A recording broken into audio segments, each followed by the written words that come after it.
All right, let's get right into it. We're talking about one of the most critical skills you can have out in the wild, how to take water from a questionable source and make it safe to drink.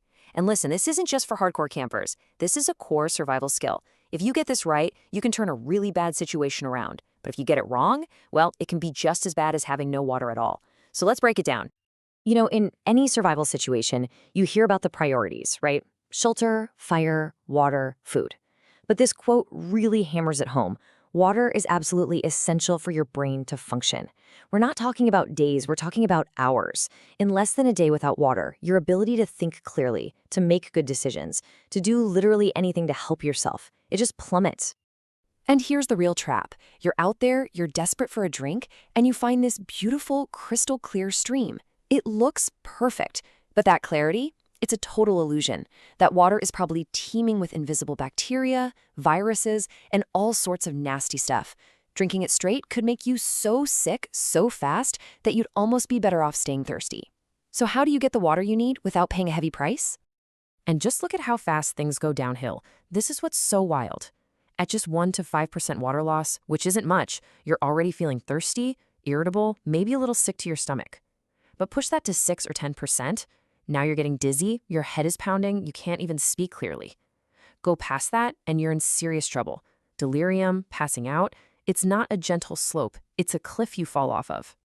Okay, so before we can even start to think about killing all those tiny, invisible monsters in the water, we have to get rid of the stuff we can see.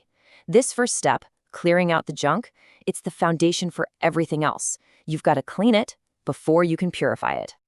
And this is a really important point. Filtration and purifying are two totally different things. Filtration is just about removing the bits, the dirt, the leaves, the grit. It makes the water look clean, but it does absolutely nothing to get rid of the microscopic bugs that are actually going to make you sick. Think of it as just the prep work. So how do you make a filter on the fly? It's actually pretty straightforward. You just need a container. You could cut a plastic bottle in half or even use a cone of birch bark. At the very bottom, you stick a piece of cloth. On top of that, a layer of charcoal that you've crushed up from an old fire. Then a layer of sand. And finally, one more piece of cloth on top. When you pour the water through, each layer catches smaller and smaller particles. What comes out the bottom is going to be way clearer and ready for the next step. All right, your water is clear of debris. Now it's time to actually make it safe. Let's talk about the quickest, most portable way to do that. Using chemicals.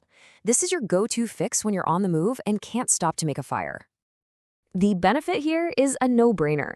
A tiny bottle of tablets or drops weighs next to nothing and can purify a ton of water. It's an absolute must-have for any kind of emergency kit.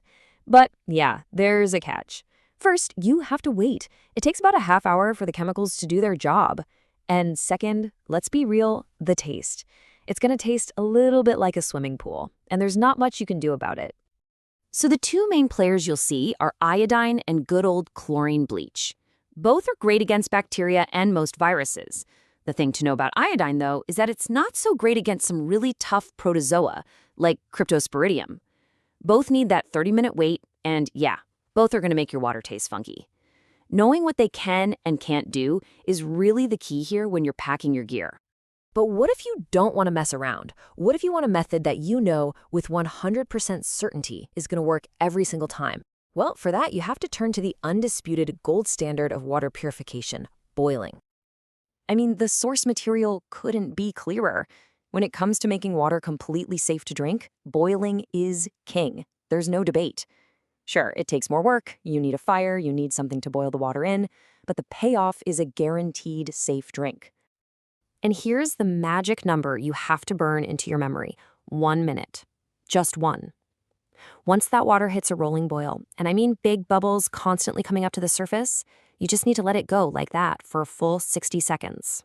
That's it. In that 1 minute, you've killed every single harmful thing in that water. Simple, easy to remember, and totally foolproof. Okay, so we've looked at the big three: filtering, chemical treatments, and boiling. Now let's put it all together and figure out how you decide which one to use when you're actually out there. Because that's really what it all comes down to, right? There is no single best answer for every single time. It all depends on your situation. What gear do you have with you? How much time have you got? And what does the water source look like? This chart really lays it all out. Look, if your water is super murky and gross, you have to filter it first. Period. If you're on the move and just need to purify clear water quickly, chemicals are your friend, as long as you can wait.